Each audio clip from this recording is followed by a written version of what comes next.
ఒక education minister గా ఉంటే ఎన్ని ఫలితాలు ఉంటాయో ఇప్పుడు మనకు కనపడుతున్నాయి. చాలా సంతోషంగా చేతికి అదనంగా డబ్బులు అందించినందుకు చాలా సంతోషంగా. ఏ తల్లిదండ్రులకి పిల్లల్ని చదివించుకోవాలని ఆశ ఉంటది కాబట్టి దాన్ని గవర్నమెంట్ నిలబడుతుంది కాబట్టి చాలా సంతోషంగానే ఉంది. బాబు స్కూల్ బట్టలు తీసుకున్నాం, సైకిల్, ఆ యూనిఫామ్ కుట్టియడానికి వాటికి ఉపయోగించుకున్నాం.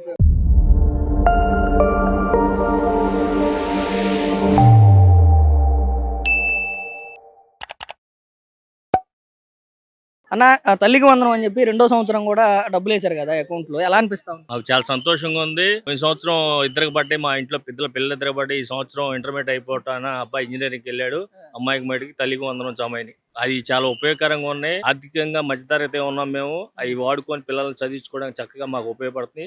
ఈ కూటమి ప్రభుత్వానికి కృతజ్ఞతలు తెలుపుతున్నాం. అలాగే ఒక ఎడ్యుకేషన్ మినిస్టర్ గా ఉంటే ఎన్ని ఫలితాలు ఉంటాయో ఇప్పుడు మనకు కనపడుతున్నాయి. ఇలాగే గవర్నమెంట్ స్కూల్స్ గానీ, అలాగే విద్యార్థులకి భరోసా ఇవ్వడానికి ఎక్కడెక్కడ స్కిల్స్ సెంటర్లు గానీ ఈ నేర్పించడానికి గానీ ఒక చదువుకున్న వ్యక్తి ఒక మినిస్టర్ గా ఉంటే ఎంత ఉపయోగం ఉండదో ఇప్పుడు ఆంధ్రప్రదేశ్ ప్రజలు తెలుసుకుంటున్నారు. అంటే నిజంగా మీరు చెప్పినట్లుగానే విద్యాశాఖ మంత్రిగా లోకేష్ గారు బాధ్యతలు స్వీకరించిన తర్వాత విద్యా వ్యవస్థలో వస్తున్న మార్పులు, స్కూల్స్ మోడలీకరణ కానివ్వండి, ఇది ఎలా ఉందంటారు? మీకే కనపడుతున్నాయి కదా ఎలా మార్పులు వచ్చినాయి అనేది మీకే కనపడుతుంది. ఒక నిర్మల్ స్కూల్ మా దగ్గరలో ఉంది. నిర్మల్ స్కూల్ దగ్గర ఒక 20 కోట్లు పెట్టి ఆ స్కూల్ ని డెవలప్ చేసి అత్యంత సుందరంగా ఎక్కడో విదేశాల్లో ఉన్న స్కూల్ ఇది అన్నట్లు తయారు చేశారు. స్కూల్ తయారు చేయడం లేదు, భారీ ఎక్విప్మెంట్ గా ఎక్కువగా నాలెడ్జ్ ఉన్న టీచర్ల మొత్తాన్ని ఇక్కడ తీసుకొచ్చారు. ఆ స్కూల్లో ఇవాళ జాయినింగ్స్ లేవని చెప్పి బోర్డు పెట్టారు హౌస్ఫుల్. ఇది ఒక ఎడ్యుకేటర్ మినిస్టర్ గా ఉన్నాడు కాబట్టి ఇది సాధ్యం అవుతుంది. అలాగే పలు గవర్నమెంట్ స్కూల్స్ తీసుకుంటే మధ్యతరగతి పేరెంట్స్ గా మేము చెప్తున్నాము, ఇక్కడ గవర్నమెంట్ స్కూల్ ని ప్రోత్సహించండి, ఆర్థికంగా చితికిపోకుండా ఆర్థికంగా బాగుంటారు. లోకేష్ గారు ప్రతిసారి ఒకే మాట చెప్తారు, పిల్లలకు మనం ఇచ్చే ఆస్తి ఏదన్నా ఉంది అంటే అది చదివే అని చెప్పి. ఆ రకంగా పనిచేస్తున్నాడు లోకేష్ గారు? తప్పకుండా ఒక చదువుకున్న వ్యక్తి కాబట్టి ఆయన చెప్పేది ఏంటంటే విద్యార్థులు రాజకీయాలకి వీటన్నిటి దూరంగా ఉండండి, ఫస్ట్ మీ పని ఏంటి చదువుకోవటం, తర్వాత మంచి స్కిల్స్ నేర్చుకోండి, మంచి ఇంగ్లీష్ నేర్చుకోండి అని చక్కగా చెప్తున్నారు. అది కూడా వినియోగించుకోవాలి పేరెంట్స్ అందరూ. మా పిల్లలు కూడా అదే అవలంబిస్తున్నారు.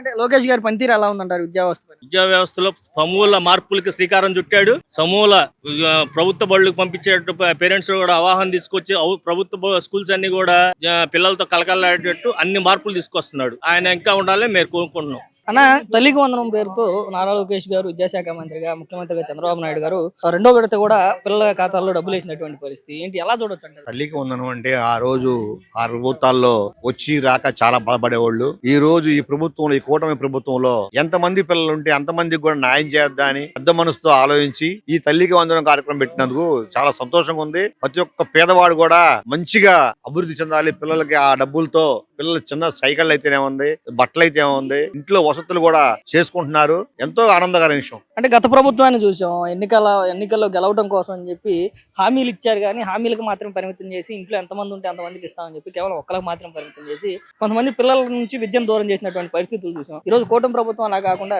ఎంతమంది ఉంటే అంతమందికి ఇస్తామని చెప్పి మాట ఇచ్చారు, అదే విధంగా పనులు కూడా చేస్తా ఉన్నారు. ఏంటి, ఎలా చూడొచ్చు అంటారు ఆ ప్రభుత్వానికి ఈ ప్రభుత్వానికి? ఇప్పుడు ఆ ప్రభుత్వానికి అయితేనేమో ఒకసారి ఒక పిల్లడికి అన్నారు. ఈ ప్రభుత్వం మాట ఇచ్చిన ప్రకారంగా మాట మీద నిలబడి లోకేష్ బాబు గారు ఏదైతే విద్యాశాఖ మంత్రిగా అయిన కాడి నుంచి కూడా పిల్లలు ఎంతమంది ఉంటే అంతమంది ఇవ్వాలని మనస్ఫూర్తిగా కోరుకుని ఆ అంతమందిని కూడా సంకూరం చేసుకొని వాళ్ళందరినీ ఆనందపరిచి ఎంతో ఆనందకరమైన విషయం. అలానే ప్రతి ఒక్క గ్రామంలో కూడా ఇప్పుడు షూ కాడి నుంచి డ్రెస్ కాడి నుంచి అన్ని పరిశోధనలు చేసి విద్యామంతులను కూడా అదవరికి ఎలా పడితే అలా ఉండేవాళ్ళు విద్యామంతులను కూడా ఇప్పుడు చక్కగా మంచి వాళ్ళని ఏ స్కూల్కి ఎత్తే బాగుంటుందో అని ఆలోచించి అలానే నిడమర్రు స్కూల్ కూడా ఎలాంటి మంచి వాటిని అట్లనే ప్రతి ఒక్క గ్రామంలో కూడా విద్యావంతులను కూడా మరి నారా లోకేష్ గారు ప్రత్యేక చర్య తీసుకొని మన ఉపాధ్యాయులను కూడా మంచిగా వేసి వాళ్ళ పిల్లల భవిష్యత్తు బాగా భవిష్యత్తు చల్లాలి. నేను విద్యాశాఖ మంత్రిగా ఉన్నప్పుడు పిల్లలు ఇది పడకూడదు అనే కాన్సెప్షన్ తో ఎంతో అభివృద్ధి చేస్తున్న లోకేష్ బాబు గారికి ధన్యవాదాలు తెలుపుకుంటున్నాను. మీ పేరు? షేక్ కరుణ గారు, నేను తల్లికి వందనం అని చెప్పి లోకేష్ గారు గవర్నమెంట్ డబ్బులు వేసింది కదా, వచ్చినాయండి?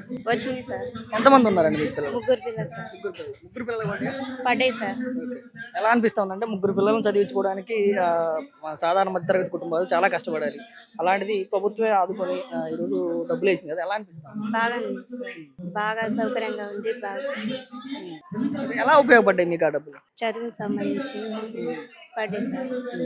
అంటే ఖచ్చితంగా స్కూల్స్ ఓపెన్ చేసే టైము, ఖచ్చితంగా పిల్లలకి కావాల్సినటువంటి మౌలిక వస్తువులు ఏవైతే ఉంటాయంటే బ్యాగులు కానివ్వండి, పుస్తకాలు కానివ్వండి, ఇవన్నీ కొనుక్కునే టైం కరెక్ట్ టైంకి వేసారు. వేశారు సార్. మీకు పిల్లల్ని అడుగుతారండి అంటే స్కూల్లో ఫుడ్ ఎలా ఉంటుంది, అక్కడ భోజనం ఎలా పెడతాం? ఫుడ్ బాగానే ఉంది అని అంటే ఇంతకుముందు బాక్సులు కట్టి పంపించేటువంటి పరిస్థితులు ఉన్నాయి, క్యారేజీలు పంపించేటువంటి పరిస్థితులు ఉన్నాయి. ఇప్పుడు ఉన్నాయా? అంతకుముందు ఉన్నాయి సార్, ఇప్పుడు లేవు. ఇప్పుడు అడుగుతున్నారా మీరు ఇంటికి రాగానే పిల్లల్ని స్కూల్లో భోజనం ఎలా ఉంది, ఏం పెట్టారు? అడుగుతున్నాం సార్. చెప్తున్నారు బాగానే ఉన్నాయి. తింటున్నారు బాగా? తింటున్నారు. మరి ఏం చెప్తారు లోకేష్ గారికి లేదంటే చంద్రబాబు నాయుడు గారికి ఏం చెప్తారు? Thanks sir. మీ పేరు? నాగలక్ష్మి. నాగలక్ష్మి గారు, ఎంతమంది పిల్లలండి? మాకిద్దరు పిల్లలు. ఇద్దరు చదువుకుంటారా? చదువుకు తల్లికి వందనం పడింది.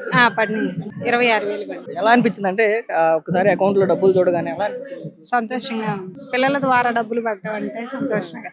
అంటే ప్రభుత్వం అంటే గతంలో ఒక్కరికే ఇచ్చారు, ఇప్పుడేమో ఇద్దరికి ఇచ్చారు. ఒక్కరికి ఇస్తారని చెప్పి ఎంతమంది ఉంటే అంతమందికి ఇస్తారని చెప్పి హామీ ఇచ్చారు. ఆ హామీ ప్రకారం డబ్బులు వేశారు కదా, నమ్మారా? అనుకున్నారా అంటే అందరికి ఇస్తారు అని? ఇస్తారు అంటే ఇస్తారో లేదో అనుకున్నాము. నాకు ఇచ్చారు అని అనుకున్నాం. కొంచెం సంవత్సరం కూడా పట్టింది ఇద్దరికి. ఒక్కళ్ళే. ఎలా అనిపిస్తుంది మీకు అంటే ప్రభుత్వం అంటే స్కూల్స్ లో ఓపెన్ చేసే టైము, పిల్లలకు కావాల్సినవి, వాళ్ళకి కావాల్సిన బట్టలు కానివ్వండి, వాళ్ళకి కావాల్సిన వస్తువులు కొనుక్కోవడానికి ఉపయోగపడే టైంలో ఇచ్చారు కదా, ఎలా అనిపిస్తుంది? చాలా సంతోషంగా, చేతికి అదనంగా డబ్బులు అందించినందుకు చాలా సంతోషంగా. పిల్లల గురించి అంటే స్కూల్లో వీళ్ళకి పెట్టే భోజనం గురించి ఎప్పుడైనా అడుగుతారా? అంటే పిల్లలు ఇంటికి వచ్చిన తర్వాత భోజనం ఎలా ఉంటుందంటే బాగుంటది, మేము అక్కడే తింటాము అని చెప్తారు. ముందు పిల్లలు బడికి వెళ్తే బాక్స్ పెట్టించే పరిస్థితులు ఉండేవి, అంటే అక్కడ భోజనాలు సరిగ్గా లేక. ఈ రోజు ఆ పరిస్థితులు ఉన్నాయి? లేవు. ఇంటి దగ్గర నుంచి భోజనమే తీసుకెళ్తాం, మేము స్కూల్లోనే తింటామని చెప్తారు. వాళ్ళే చెప్తున్నారా? అంటే మీరు అడుగుతారు మామూలుగా అంటే స్కూల్లో ఏం పెట్టారు ఈ రోజు, తినడానికి ఎలా ఉంది, తిన్నారా, కడుపు నిండారా అడుగుతారు? అడుగుతాం. మాకు సరిపోయినంత పెడతారు, అడిగి మళ్ళీ రెండోసారి అయినా పెట్టించుకుంటాం మేము. మీకు ఎలా అనిపిస్తుంది అంటే స్కూల్స్ నిజంగానే బాగున్నాయి ఈ రోజుల్లో? బాగున్నాయి. పిల్లలకి బాగా క్రమశిక్షణగా బాగుంది. అమ్మ మీ పేరు? జంజరం జయదుర్గ. జయదుర్గ గారు, ఎంతమంది మీకు చదువుకునే పిల్లలు? ఒక అమ్మాయి ఒక అబ్బాయి. అబ్బాయి అంగన్వాడికి వెళ్తాడు, అమ్మాయి స్కూల్కి వస్తుంది. డబ్బులు పడ్డాయా? పడ్డాయండి. 13,000. ఎలా అనిపించింది? హ్యాపీగా ఉందండి. అంటే అనుకున్నారా అంటే అనుకున్నట్లుగా ఇచ్చిన వాటి ప్రకారం పథకాలు అమలు అవుతాయి లేదంటే డబ్బులు వేస్తారు అనుకున్నారా? అనుకున్నామండి ఇలా పడతాయి అని. అంటే కరెక్ట్ గా స్కూల్స్ ఓపెన్ చేసే టైము, పిల్లలకు కావాల్సినటువంటి చిన్న చిన్నవి బట్టలు కానివ్వండి, బుక్స్ కానివ్వండి ఏం తీసుకోవట్లేదండి, పిల్ల పేరు మీద వేసేసామండి డబ్బులు. పిల్ల పేరు అకౌంట్ తీసి భవిష్యత్తుకు ఉపయోగపడతాయి అని పిల్ల పేరు మీద వేసేస్తాం. కరెక్ట్ గా అంటే ప్రభుత్వం సరిగ్గానే పనిచేస్తుంది అంటారు పిల్లల విషయంలో? బాగానే పని చేస్తుందండి. పిల్లల్ని అడుగుతారు అంటే స్కూల్ నుంచి రాగానే స్కూల్లో ఈ రోజు పాఠాలు ఎలా చెప్పారు, భోజనం ఎలా ఉంది, ఏం పెట్టారు అని అడుగుతారు? అడుగుతామండి. బాగానే ఉందని చెబుతారు, బాగా చదువుకుంటున్నామని చెబుతారు, పాఠాలు బాగానే చదువుతున్నారని చెబుతున్నారు, స్కూల్ బాగుందని చెబుతున్నారు. పిల్లలకి ఇప్పుడు యూనిఫామ్ ఇచ్చారు ఫ్రీగానే, పిల్లలకి బట్టలు ఇచ్చారు, బుక్స్ ఇచ్చారు, బ్యాగ్స్ ఇచ్చారు కదా, వాటిని చూసారా? చూసామండి, బాగానే ఉన్నాయి క్వాలిటీ అదంతా. యూనిఫామ్ ఎలా అనిపిస్తుంది? యూనిఫామ్ కూడా క్వాలిటీ బాగుందండి, బాగానే ఉన్నాయి. మరి లోకేష్ గారు సరిగ్గానే పనిచేస్తున్నారంట పిల్లల విషయంలో? బాగానే పని చేస్తున్నారండి పిల్లల విషయంలో. ఏం చెప్తారు మరి లోకేష్ గారికి, ప్రభుత్వానికి? నేనేం చెప్పు, నాకు అవన్నీ రావండి. అమ్మ మీ పేరు? ఎం నాగమణి. నాగమణి గారు, ఎంతమంది పిల్లలండి? 2 ఆడపిల్లలు. ఇద్దరికి డబ్బులు పడ్డాయండి తల్లికి వందనం? పడ్డాయండి. ఏమనిపించింది డబ్బులు ఒక్కసారి అకౌంట్ లో చూడగానే ఏమనిపించింది? సంతోషం అనిపించింది. మాకు ఎలాగో ఇంట్లో ఉంటూ శాలరీ ఏముండదు కాబట్టి గవర్నమెంట్ ద్వారాగా పిల్లల ద్వారాగా పడుతున్నాయి కాబట్టి సంతోషంగా ఉంది. ఇంతకుముందు ఎంతమందికి వచ్చాయమ్మా? ఇంతకు ముందు ఒకరికే వచ్చాయి, ఇప్పుడు ఇద్దరికే వస్తున్నాయి. అంటే ఒక సాధారణ మధ్యతరగతి కుటుంబంలో, దిగువ మధ్యతరగతి కుటుంబాల్లో 2 పిల్లలను చదివించుకోవాలంటే కష్టంతో కూడుకున్నటువంటి విషయం. మరి ఇప్పుడు ప్రభుత్వమే ఆదుకుంటా ఉంది, ప్రభుత్వమే డబ్బులు ఇచ్చి చదివిస్తా ఉంది కదా, ఎలా అనిపిస్తుంది? సంతోషంగానే ఉంది. ఏ తల్లిదండ్రులకి పిల్లల్ని చదివించుకోవాలని ఆశ ఉంటది కాబట్టి దాన్ని గవర్నమెంట్ నిలబడుతుంది కాబట్టి చాలా సంతోషంగానే ఉంది. మీరు చూస్తున్నారా గవర్నమెంట్ స్కూల్స్ ఎట్లా ఉన్నాయి ఇప్పుడు? బాగున్నాయి, డెవలప్ అవుతూనే ఉన్నాయి కాబట్టి చాలా శాతం బాగానే ఉన్నాయి. స్టడీ కూడా బాగుంటుంది. మీ పిల్లలు ఇంటికి వచ్చిన తర్వాత అడుగుతారా అంటే స్కూల్లో భోజనం ఏం పెట్టారు, ఈ రోజు పాఠాలు ఎలా చెప్పారు, తినడానికి బాగుందా లేదా అని అడుగుతారా? కంపల్సరీగా రోజు అడుగుతానే ఉంటా. పలానా టైంలో పలానా స్టడీ వర్క్ జరిగింది, ఇంటికి వచ్చి చేసుకుంటామని చెప్తానే ఉంటారు. ఏం చెప్తారంటే భోజనం విషయంలో పిల్లల నుంచి ఎలా ఏం మాట్లాడతారు? భోజనం విషయం అంటే పిల్లలకి చాలా మంది తినట్లేదు ఫుడ్, వేస్ట్ అయిపోతుంది తప్ప వాళ్ళకి నచ్చే విధంగా లేదు ఫుడ్. అది గవర్నమెంట్ కొద్దిగా మార్చాలనే అనుకుంటున్నాను నేనైతే. ఇప్పుడు ప్రభుత్వ పాఠశాలలో పిల్లలకి యూనిఫామ్ ఇచ్చారు, బుక్స్ ఇచ్చారు, బ్యాగ్స్ ఇచ్చారు, అన్ని ఇచ్చారు కదా, చూసారా ఎలా బాగున్నాయి. అంటే ఒకే టెక్స్ట్ బుక్ లో 4 సబ్జెక్టులు 3 సబ్జెక్టులు ఉంటున్నాయి కాబట్టి పిల్లల వెయిట్ కూడా తగ్గుతుంది, బుక్ బరువు కూడా తగ్గించేశారు. చాలా సంతోషంగానే ఉంది ఆ విషయంలో. 10 పుస్తకాలు పెట్టాల్సింది 4 పుస్తకాలు పెడుతున్నారు కాబట్టి వెయిట్ కూడా పిల్లలకి తగ్గుతుంది. మొత్తంగా అంటే ప్రభుత్వం బాగా పనిచేస్తుంటారా పిల్లల చదువు విషయంలో, పిల్లలకి చూసుకునే విషయంలో బాగానే పనిచేస్తుంటారు? బాగానే పనిచేస్తుంది కానీ ఒక ఫుడ్ విషయమే తగ్గుతుంది పిల్లల విషయంలో. చాలా శాతం పిల్లలు అసలు తినట్లేదు, ఇంకా మిగతాదంతా బాగానే ఉంటుంది. మరి ఏం చెప్తారు లోకేష్ గారికి కానీ చంద్రబాబు నాయుడు గారికి? ధన్యవాదాలు తెలుపుకుంటున్నాను. అమ్మ మీ పేరు? నా పేరు దుర్గా. దుర్గా గారు, మీకు ఎంతమంది చదువుకునే పిల్లలు? 3 ఉన్నారు ఇక్కడే. ఇప్పటికి డబ్బులు పడ్డాయా? పడ్డాయి 13,000 పడ్డాయి ఒక్కొక్కరికి. ఎలా అనిపించింది అంటే ఒకసారి మీకు ఆ డబ్బులు రాగానే ఏమనిపించింది? ఏమనిపిస్తుంది అంటే పిల్లలకి బుక్స్ కొనడానికి ఉపయోగపడతాయని అనిపించింది. ఇంకా అలాగే పిల్లడు సైకిల్ కూడా కొన్నాం చిన్నది, అంటే పిల్లలకు ఉపయోగపడ్డాయి డబ్బులు? ఉపయోగపడ్డాయి పిల్లలకి. అంటే ఖచ్చితంగా స్కూల్స్ ఓపెన్ చేసే టైము పిల్లలకు కావాల్సినట్టుగా, అంటే మీరు చెప్పినట్లుగా బడికి వెళ్ళడానికి సైకిల్ కానివ్వండి, లేదంటే బల్లో వాళ్ళకి యూనిఫామ్ కానివ్వండి, బట్టలకు బ్యాగ్, అంటే ఈ విధంగా ఉపయోగపడే టైంలో ఇచ్చారా? ఉపయోగపడే టైంలోనే ఇచ్చారు. మొత్తంగా ఎలా ఉపయోగించారు? యూనిఫామ్ కుడటానికి, కుట్టుకూలికి, పిల్లల బుక్స్ కి, వాళ్ళకి సంబంధించి ఉపయోగించుకున్నాం. మీరు పిల్లల్ని అడుగుతారా అండి? అంటే స్కూల్ నుంచి వచ్చిన తర్వాత స్కూల్లో భోజనం ఎలా ఉంది, స్కూల్లో చదువు ఎలా చెప్తా ఉన్నారు, టీచర్స్ ఎలా ఉన్నారు, భోజనం ఏం పెట్టారు అడుగుతారా? అడుగుతాను. ఏం చెప్తున్నారు? పిల్లల చదువు బాగానే ఉంది, స్కూల్లో టీచర్లు మాస్టర్లు కూడా మంచిగానే చూస్తారు. భోజనం సంగతి అడిగితే మాత్రం భోజనం వాళ్ళకి నచ్చలేదని చెబుతారు, ఈ రోజు కూర ఏం బాగోలేదని చెబుతారు. మొత్తంగా అంటే లోకేష్ గారు పిల్లల విషయంలో బాగానే పనిచేస్తున్నారు. పనిచేస్తున్నారు బాగా. అమ్మ మీ పేరు? మరియమ్మ. మరియమ్మ గారు, ఎంతమంది చదువుకునే పిల్లలు ఉన్నారు? ఒక బాబు. తల్లికి వందనం డబ్బులు పడ్డాయి?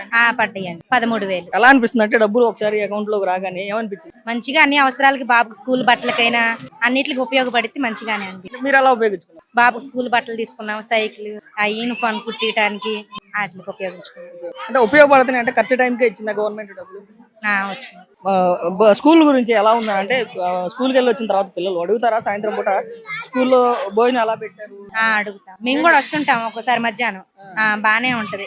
పిల్లలందరికీ కూడా గవర్నమెంటే స్కూల్లో యూనిఫామ్ ఇచ్చింది, బెల్ట్, బ్యాగులు ఇచ్చింది, పుస్తకాలు ఇచ్చింది కదా, చూసారా అవన్నీ ఎలా అనిపించింది? మంచిగా ఉన్నాయి. భోజనం బాగుంటుందని చెప్తున్నారా? ఒక్కొక్కసారి తింటారు, ఒక్కొక్కసారి బాగోట్లేదని చెబుతున్నారు వచ్చి. ఇక తిననప్పుడు ఏమైనా క్యారేజ్ కట్టి పంపిస్తాము, లేకపోతే తింటుంటారు ఇక్కడే. మొత్తంగా బానే ఉందంటారు స్కూల్లో? బానే ఉంది. బానే ఉంది.